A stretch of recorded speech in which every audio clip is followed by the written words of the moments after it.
Uncle Marv here with another episode of the Unhealthy Podcast, a show where we actually try to live healthy and be happy by eliminating all the unhealthy things in our lives. Now, for those of you that have been paying attention to the show, you know it's not just about diet and exercise. We talk about all things in life that we could be healthier about, and that includes our mindset. And so I am joined once again by Dr. Carrie Johannson, and we're going to finish up what we were talking about previously, self-help on the go. Dr. Carrie, how are you? Hi, Uncle Marv. It's great to be here today. Now, thanks for agreeing to come back and finish up. We kind of got sidetracked previously, but I'm happy with that. Me too. It was a fun conversation. Yeah. So let me at least refresh the listeners. Dr. Carrie Johannson is a therapist, book author. Self-Help on the Go is a book and a website, and it talks about navigating the realities of life with ease. And that helps us with our mindset before we deal with all the other stuff, because even though we talked about me and my belly, it does begin with the mindset, right? It does begin with mindset. Oh, my goodness gracious. So one of the things that we had wanted to talk about previously is this concept that you call psychological flexibility. Yes. And I think we started to touch on it last time, although we didn't exactly mention it. Yeah, we didn't label it. So let's frame our discussion properly. So psychological flexibility, what is it and how does it work? So psychological flexibility is a fancy term for actually a very understandable concept, which is that when we are working with the reality we actually have, not the one we want or the one we wish we had, but when we are working with the reality that we actually have, that allows us to do an assessment of what our options are, and then we can figure out what our next best move is. And that next best move is informed by getting real about what's really going on. And when we are in a mindset of psychological rigidity, we tend to be insistent on a certain outcome. We tend to be very upset, right? Either we're in regret, or we're in wishful thinking, or we're in jealousy, or we're just in plain old-fashioned upset, right? We tend to be upset and unhappy with what is going on. And we also tend to be fighting with what reality is giving us, instead of being in acceptance of it and then doing an assessment. What are our options? What can I do here? So psychological flexibility is getting more nimble in your mindset so that then you can have more nimble responses, instead of being rigid in your mindset and being both fragile and brittle in your responses. Does that make sense? It does a little bit. I'm wondering how that plays when people are taught to have a goal and list out the reasons for the goal, the steps to get to the goal. But in a sense, it almost seems as though we have to start with this acceptance of where we are. Yes. Although you made a comment on the last show, acceptance is not approval. Did I remember that correctly? Yep. So we think of acceptance and approval as synonyms, but they are actually, particularly in how I'm describing them, are quite different concepts. Approval means you like something, you're happy that it's around, and you wouldn't even necessarily mind if it came back, right? You're approving of something. Yes, please, goes with approval. Acceptance is actually more a description of what is really happening. And it kind of in some ways takes the judgment out of it, right? Let's take a really simple example. I'm in Denver. Traffic in Denver has become very unpleasant, and you are trying to get to a meeting on time, and you think you're going to have it, and it's important to you to get to the meeting on time. And then you hit traffic that's unexpected, and it's worse than expected. Approval would be saying, I love this traffic. This is wonderful. I'm super happy to be late to this meeting. Acceptance is, okay, I thought I had more time. Traffic is a problem. What are my options? Sometimes the best option is to take an exit and go around and do back roads. Sometimes your best option is just to hang with what is until you can get back to functioning in the way that you were expecting. So, of course, my mind just went another direction, because my thought with that is there are people that live every day with traffic going to and from a job where Sure. maybe it's an hour away and they hate it. Yep. And the question is, are you accepting that traffic is part of getting to that job, or are you approving that But this being is in actually this is a really cool example. So let's say you have dastardly traffic every single day, an hour each way to work. There are some people who will accept that this is just a part of the price that they pay to get to their job. There are other people who, again, with acceptance, it's like, what is so? I have an hour commute each day. It's not any fun.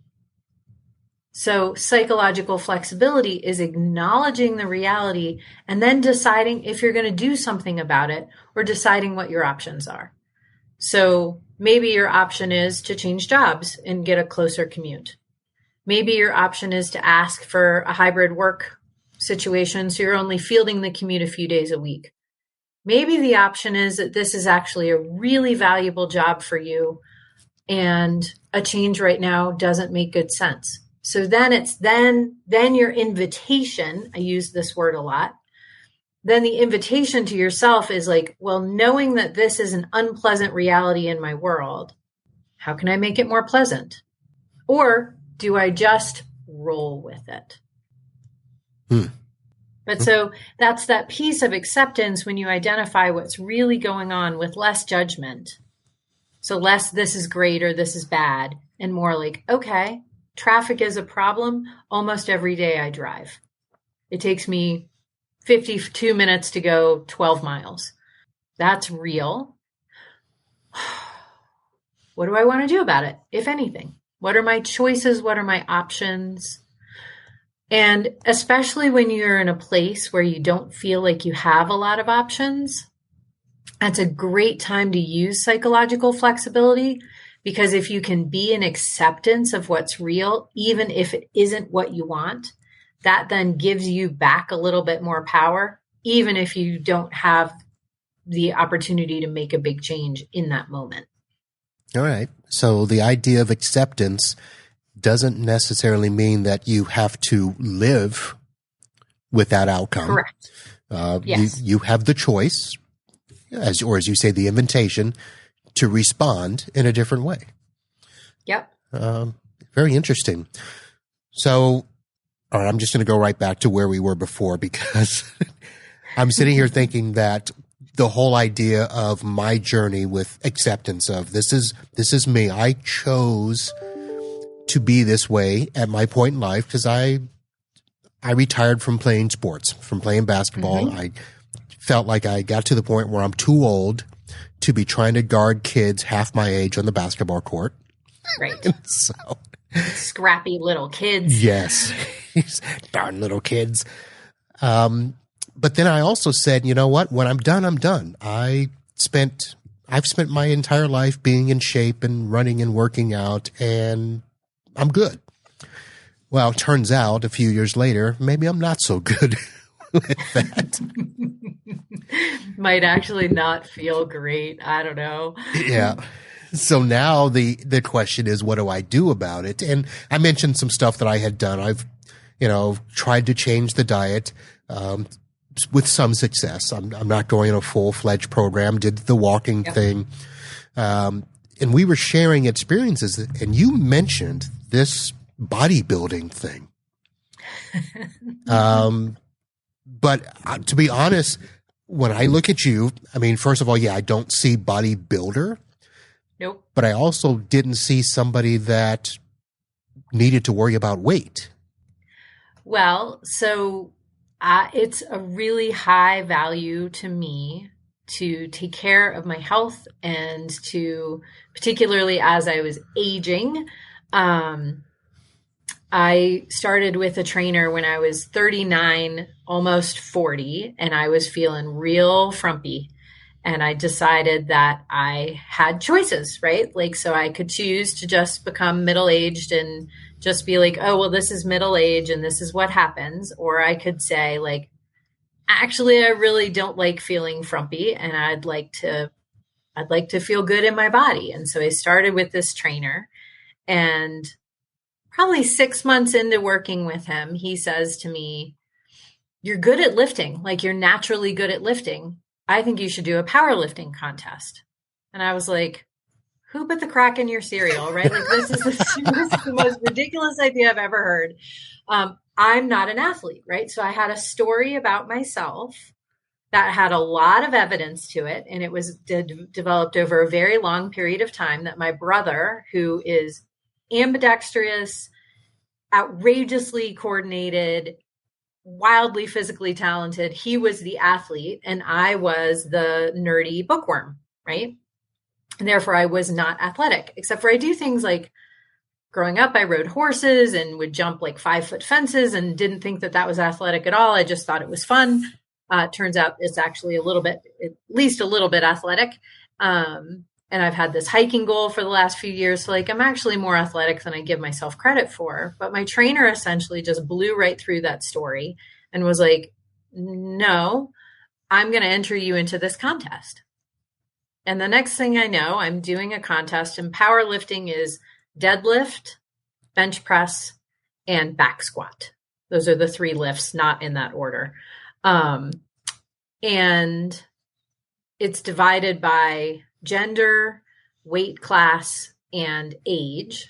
And so I, in my early 40s, started doing this competitive sport. I'd never done a competitive sport really ever in my whole life. And it was super fun.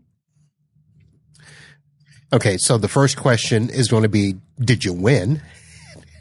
Well, so this is really cool. So at the time, so I'm now 52. At the time, there were very few masters women in the sport. And I did win. And my trainer calls me one day. This is just before Thanksgiving. And there's a meet. The state meet was going to be the weekend after Thanksgiving. And right after everybody eats. Right. So it's like, 7 days past that or whatever. So my trainer calls me and he says, hey, Carrie, he calls me and he's like, how much do you weigh? And I'm like, why are you such a jerk? Why are you asking me about my weight? Right. And he goes, and so I tell him and he's like, well, do you think you could lose 10 pounds? And I'm like, oh yeah. Right. Like, I'm a middle-aged woman. I've never thought of losing 10 pounds. I'm like, again, you're such a jerk. And he's like, I'm really not trying to be a jerk here, Carrie. He's like, look at the weight class numbers. He's like, if you can lose 10 pounds, you could set the state records. And all of a sudden I'm like, huh? Oh. So I lost 11 pounds in like 15 days. I do not recommend this. And actually, he and I were talking about this past week. He's like, oh, I was a really young trainer. He's like, I would never ask anyone to do this again.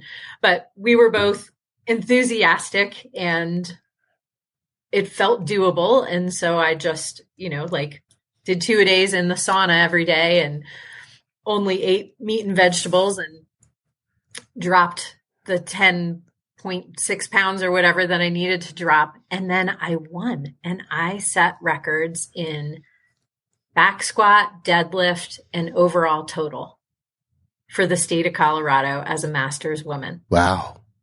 It was so fantastic. And that qualified me to go to the national meet, where I was then introduced to the concept that actually I'm the wrong size and geometry to be a really great power lifter. My legs are too long, my torso is too short. And around the national meet, I got to the top numbers. And no matter how much more I trained, I couldn't get past those numbers. So they felt really big to me, but they aren't really that big. And since that time, more women have gotten into the sport, and my state records have long been overturned. But it sure was fun for a minute to be the nerdy psychologist, uncoordinated person who suddenly had won a state record. It was a great way to burst through an old story about myself. Yeah. All right. So that's the cool part of the story that I bet everybody loves. But let's get back to the heart of why you started that in the first place. Mm-hmm. Did it accomplish what you wanted in terms of how you felt about yourself? And it's been really interesting. And this is one of the reasons that I do recommend weightlifting for women is when we're chasing something like skinny, that's actually not very empowering because you're chasing something that you think is going to make other people happy. And when instead you pursue something like strong, all of a sudden that's a sensation that you have inside your own self.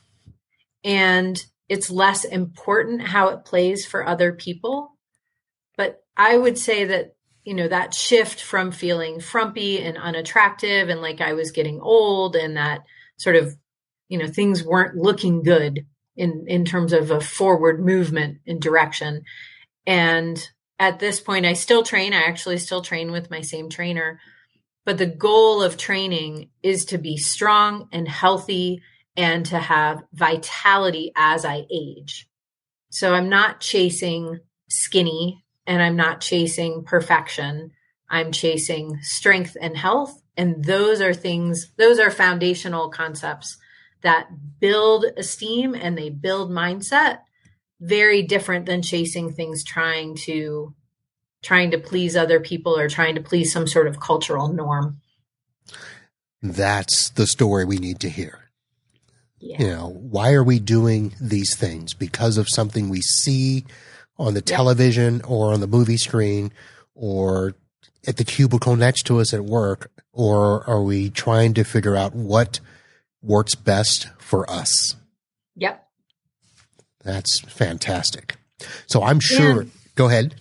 And figuring out what's enjoyable, right? Like not everybody likes the gym. I think it's wonderful to go deadlift. Most people don't think that sounds like fun. That's okay. It doesn't have to. Very interesting. So, of course, my image of the gym is all the big muscle-bound gym rats in there, which is why I don't want to go. But I know the gyms have changed. Yes. And there's so many different options. Yeah.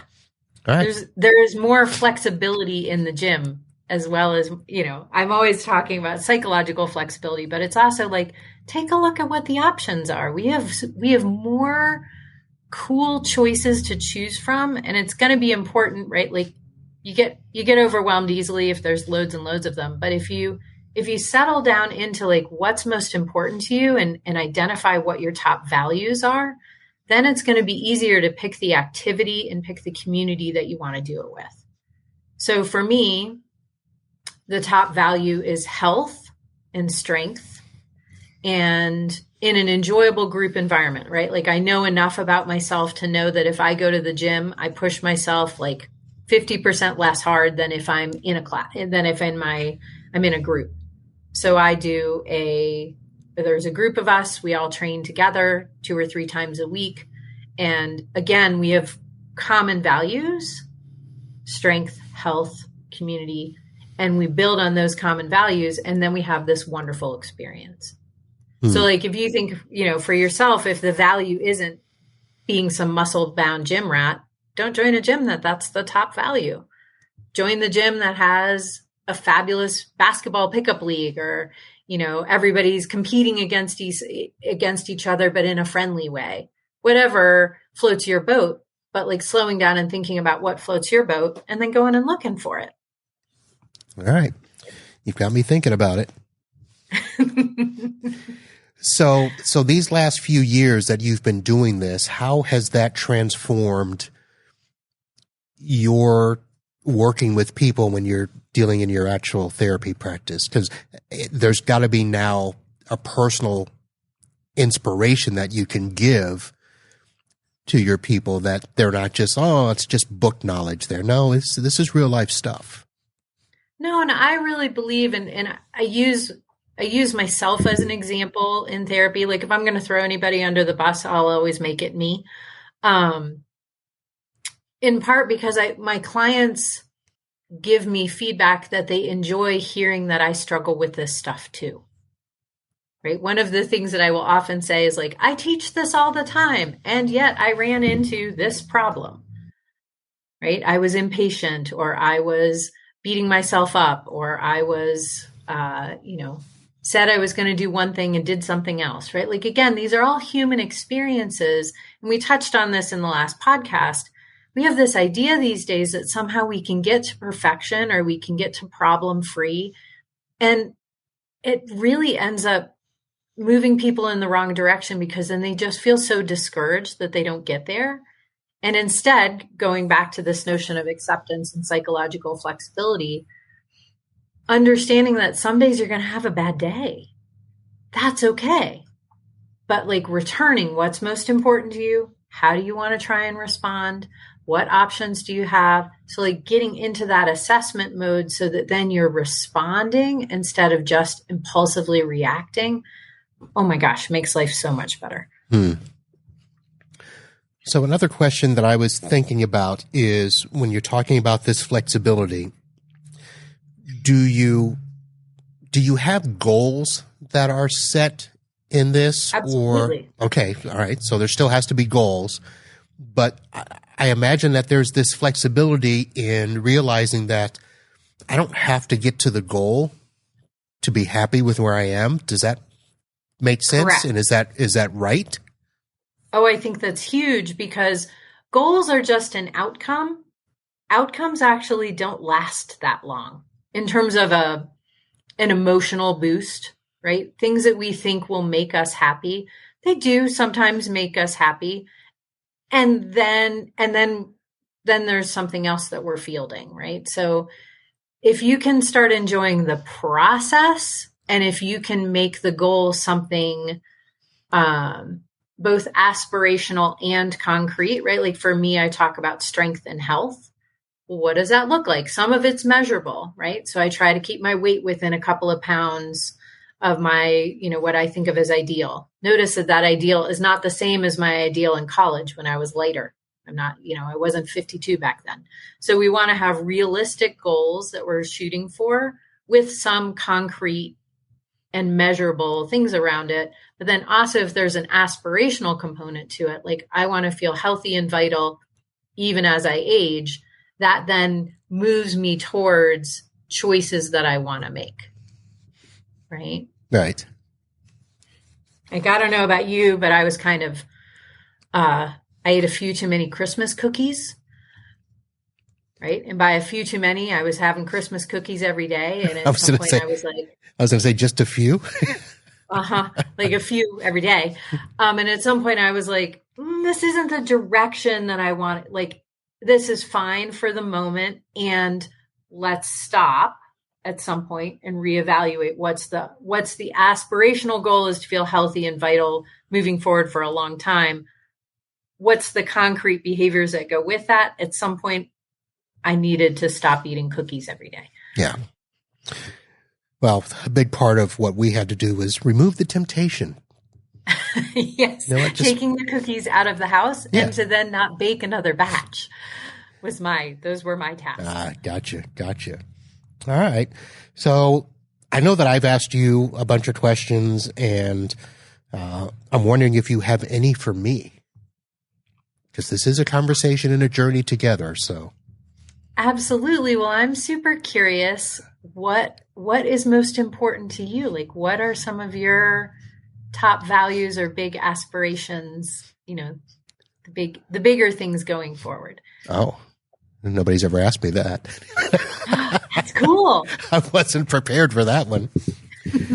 I don't know if I have that in mind. So I know that when I have conversations with my tech friends, so for those that don't know, I have a tech podcast that I do for other business owners. And we always talk about, how things operate in that regard. There's a big push in our industry to be a certain image type business. Mm-hmm. That's not me. So I'm not your typical managed service provider. And the only people that I need to make sure are happy when it comes to my business is me, my wife, and my bills. Mm-hmm. And that's the way I frame my business. So when it comes to the personal life, I guess I haven't quite decided what that is yet. I would, if I had to guess, I don't know you very well, but I'm really enjoying all of the conversations that we've had so far. I think you really I would guess that community is one of your values because you really like to share. And it seems like you're committed to helping lift people up, right? And lift people into healthier behaviors as well as more enjoyment in their world, which is, I think that's really admirable. Well, I appreciate that. That's something that kind of, I don't want to say it's easy to do, but it is enjoyable to do. And I think this is something that people don't understand about their strengths and weaknesses. People are so fast and typically have a lot of detail about what they don't like about themselves or what they think is wrong with themselves. But they often discount their strengths because it's just kind of how they are. And they don't understand that it's actually a strength of theirs. And so, again, building on our last conversation, I really encourage people to slow down and do an assessment. Like, what are your strengths? What do you bring to the table? And what are the things that trip you up or that get in your way? And to give yourself some of that hope and encouragement that you can build your strengths and you can also work around your weaknesses. Both things are true and both things are possible. So holding on to hope is one of my major values for people, and combining that with good tools so that then you can move forward and you can enjoy your life. That kind of summarizes my approach to the world, both for myself and for others. All right. Well, I've made a note here that I'm going to ask you to come back and do a part 3 at some point.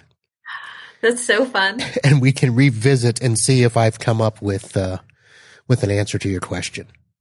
Okay. I think that sounds and awesome. See if it matches what you just said about me, about community. That's fantastic. All right. So Dr. Carrie, let's see. I've already told people that your website, selfhelponthego.com, is where they can go and find out more about you.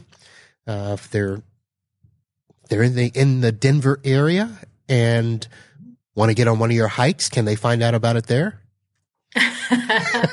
That's they would just need to reach out to me. So okay. All right. And then also, folks, a link to the book Self-Help on the Go is going to be in the show notes, and be looking out for a future episode where we'll continue our discussion. And this has been fantastic, helping us to get a proper mindset on acceptance versus approval and who and where we are. So, Dr. Carrie, thank you.